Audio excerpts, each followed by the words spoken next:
সকালবেলা চায়ের কাপ হাতে খবরের কাগজে চোখ বোলাচ্ছিলাম। খানিক বাদেই মোবাইলটা বেজে উঠল।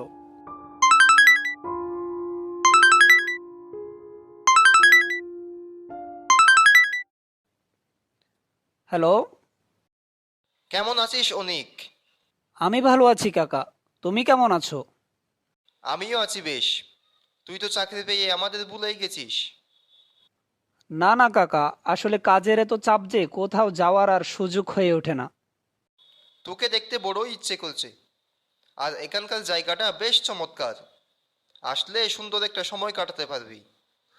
আসলে কাকা, আমি এখানে বদলি হয়ে যাওয়ার পর তুই তো এখানে আসিসনি। এসে কয়টা দিন ঘুরে যা। যেতে পারলে তো ভালোই হতো, কিন্তু অফিস থেকে তো ছুটি পাবো বলে মনে হচ্ছে না। না না, আমি তোর কোনো অজুহাত শুনতে চাই না।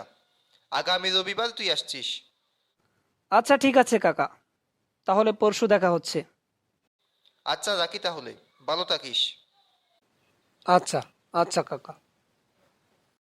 কাকার কথায় রাজি তো হয়ে গেলাম, কিন্তু অফিস থেকে কি ছুটি পাবো? আচ্ছা, চেষ্টা তো একবার করাই যায়।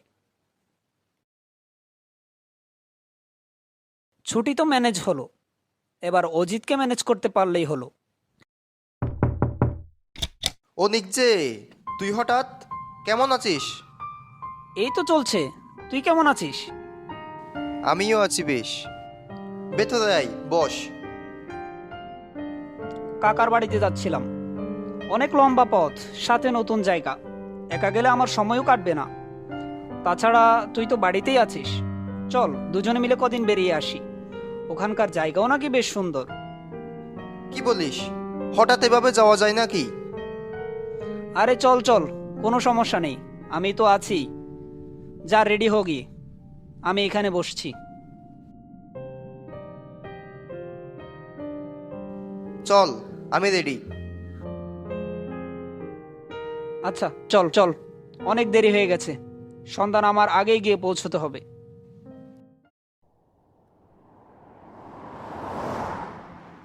কাকা আসলে ভুল বলেনি দেখছি, জায়গাটা সত্যিই অনেক সুন্দর, কি বলিস? হুম, তাই তো দেখছি। চারিদিকটা কেমন যেন চুপচাপ হয়ে আছে।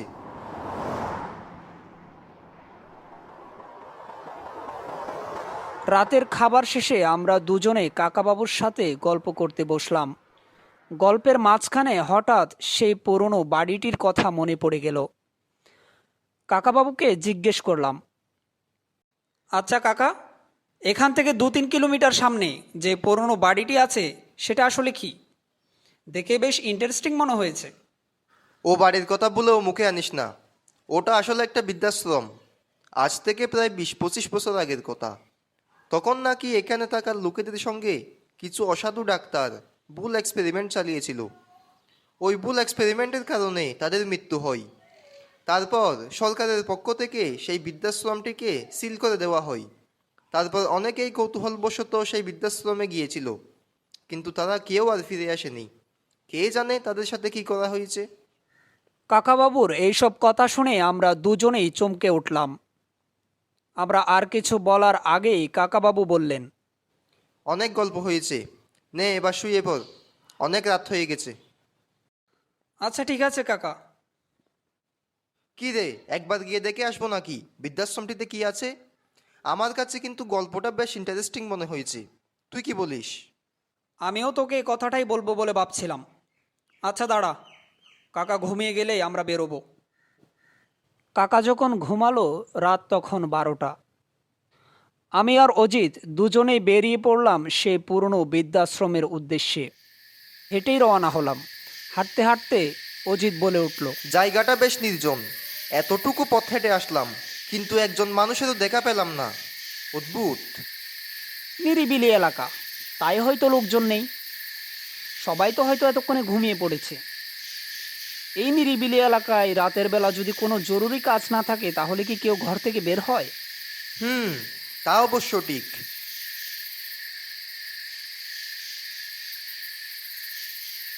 ওই দেখ, মনে হয় একটা লোক এইদিকেই আসছে। দাঁড়া, এই লোকটাকেই জিজ্ঞেস করি বৃদ্ধাশ্রমটা আর কত দূর।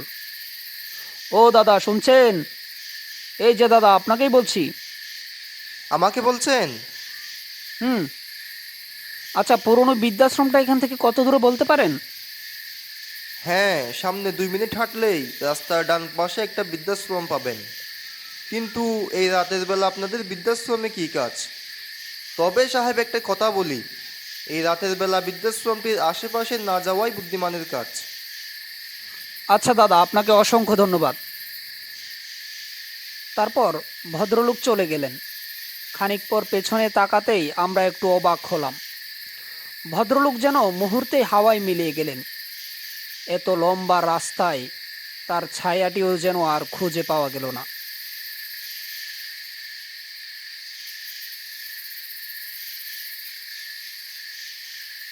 কিছুক্ষণ হাঁটতেই আমরা পৌঁছে গেলাম সেই বৃদ্ধাশ্রমটির সামনে। জরাজীর্ণ ভগ্নপ্রায় একটা দোতলা দালান। অযত্নে অবহেলায় দালানটির আজ বেহাল দশা। কোনো দিকের জানালা খসে পড়েছে, আবার কোনো দিকে গাছের শাখা প্রশাখা যেন দালানটিকে ঘিরে ধরেছে। ভেতরটা এতটাই অন্ধকার ছিল যে কিছুই যেন চোখে পড়ছিল না। যখন আমরা অন্ধকারের দিকে পথ বাড়ালাম, কিছু দূরে যেতেই অনুভব করলাম যেন একটি অবয়ব আমাদের অনুসরণ করছে। মনে হচ্ছিল যেন একটি ছায়া আমাদের অনুসরণ করছে এবং তার পদশব্দগুলি প্রতিধ্বনিত হচ্ছিল। হঠাৎ আমরা লক্ষ্য করলাম কোনো একটি ছায়ামূর্তি আমাদের সামনে দিয়ে পাশ কাটিয়ে চলে গেল। আমরা তাকে ছুঁতে চেষ্টা করলাম, কিন্তু তাকে ছুঁতে পারলাম না। ছায়ামূর্তিটি দেয়ালের একটি কোণে গিয়ে মিলিয়ে গেল। আতঙ্কে ভয়ে আমাদের বুক ধকধক করছে। যখন আমরা সে কোণের দিকে তাকালাম, তখন আমরা নিজেদের লম্বা আবু ছায়া একটি রুমে আবিষ্কার করলাম। সামনের দেয়ালটিতে তাকাতেই চোখে পড়ল কিছু অদ্ভুত ছায়া, কিছু অদ্ভুত চিত্রাঙ্কন। একটু পরেই আমার কাঁধের উপর একটা ঠান্ডা হাতের স্পর্শ অনুভব করলাম এবং একটা দরজা খুলে যাওয়ার খটখট শব্দ আমার কানে এলো। আমার কিন্তু খুব ভয় করছে। চল, কোনো বিপদ হওয়ার আগে আমরা এখান থেকে ফিরে যাই। কি বলিস? এত দূর আসার পর সবকিছু না দেখে কিভাবে ফেরত যেতে পারি? দেখাই যাক না কি আছে এখানে। তুই যাই বলিস দোস্ত, আমার কিন্তু সত্যিই খুব ভয় করছে। চল আমরা ফিরে যাই, সেটাই আমাদের জন্য ভালো হবে। তুই যাবি যা, আমি এটার শেষ না দেখে যাচ্ছি না। কপালে যা আছে তা তো হবেই। তুই আসলেই একটা বিতুর ডিম। আমরা সেই দরজাটির কাছে গেলাম। রুমের ভেতরে ঘুটঘুটে অন্ধকারে টেবিলের উপর কিছু মেডিকেলের যন্ত্রপাতি দেখতে পেলাম। কিছু অদ্ভুত ধরনের পরীক্ষার যন্ত্র আমাদের চোখে পড়ল। টেবিলটি রুমের মাঝখানে রাখা ছিল। আমি টেবিলের সামনে যেতেই আমার মনে হলো যেন একটি ছায়া আমার পাশ দিয়ে হাঁটছে। একটা হাত আমাকে স্পর্শ করলো এবং আমাকে সজোরে অন্ধকারের দিকে নিক্ষেপ করলো। আমি ছিটকে পড়লাম মেঝের উপর। একটু পর অজিত এসে পড়লো মেঝের উপরে। কি হচ্ছে আমাদের সঙ্গে কিছুই বুঝতে পারছি না। কিং কর্তব্য বিমূঢ় হয়ে বসে আছি। কিছু অশুভ ছায়া আমাদের চেয়ারের উপর বসিয়ে দিল।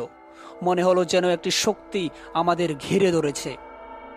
অন্ধকারের ভেতর থেকে রুগীর বেশে কিছু লোক এক এক করে বেরিয়ে আসছে। তাদের ক্ষতবিক্ষত শরীর থেকে যেন মাংসপিণ্ড খসে পড়ছে। কারো চোখ যেন উকড়ে ফেলা হয়েছে। কি বীভৎস চেহারা ওদের! ভয়ঙ্কর চেহারা নিয়ে ইঞ্জেকশন হাতে সবাই একে একে এগিয়ে আসছে আমাদের দিকে। ওদের মধ্য থেকে একজন বলে উঠল, কাউকে জ্যান্ত ছেড়ে দেব না, সব কটা মরবি, সব কটা মরবি। চলো সবাই, এবার ওদের উপর এক্সপেরিমেন্ট করা যাক। হা হা হা হা হা। কারা আপনারা? কেনই বা আমাদের সাথে এরকম করছেন? আমরা তো আপনাদের কোনো ক্ষতি করিনি। আমাদের ছেড়ে দিন, ছেড়ে দিন। আমরা তো আপনার কোনো ক্ষতি করিনি, দোহাই লাগে, আপনারা আমাদের ছেড়ে দিন। আজ থেকে প্রায় 25 বছর আগে কিছু অসাধু ডাক্তার আমাদের উপর নারকীয় এক্সপেরিমেন্ট চালিয়েছিল। আমরা সুস্থ থাকা সত্ত্বেও আমাদের অসুস্থতার কথা বলে ভুল চিকিৎসা করে আমাদের প্রথমে হত্যা করা হয়, তারপর আমাদের শরীরের যাবতীয় মূল্যবান অঙ্গ বাহিরে বিক্রি করে দেয়। আমাদের কোনো আর্তনাদ তারা শুনেননি, তাই আমরাও কারো আর্তনাদ শুনতে চাই না। সকলের কষ্ট দেখতে চাই আমরা, শুধু কষ্ট। প্রথমে ওদের মেরেছি যারা আমাদের ওপর এ অত্যাচার করেছে, তারপর যারা এখানে এসেছে পরপর সবাইকে মেরেছি, আজ তোদেরকেও মারবো। তারা ক্রমশ আমাদের দিকে এগিয়ে আসছে। আমরা দুজনেই আর্তনাদ করে উঠলাম, বাঁচাও বাঁচাও। তারপর অজিত তার পকেট থেকে একটা লাইটার বের করে সামনে ধরলো। তারা নিমিষেই যেন অন্ধকারে মিলিয়ে যেতে লাগলো। আর চারদিক থেকে ভেসে আসছে কিছু লোকের আত্মচিৎকার। আমরা আর পেছনে না ফিরে শরীরের সমস্ত বল একজোর করে বাহিরের দিকে দৌড় লাগালাম। কোনো রকমে বেঁচে বাড়িতে ফিরেছি। পরদিনই রওনা দিলাম কলকাতার উদ্দেশ্যে।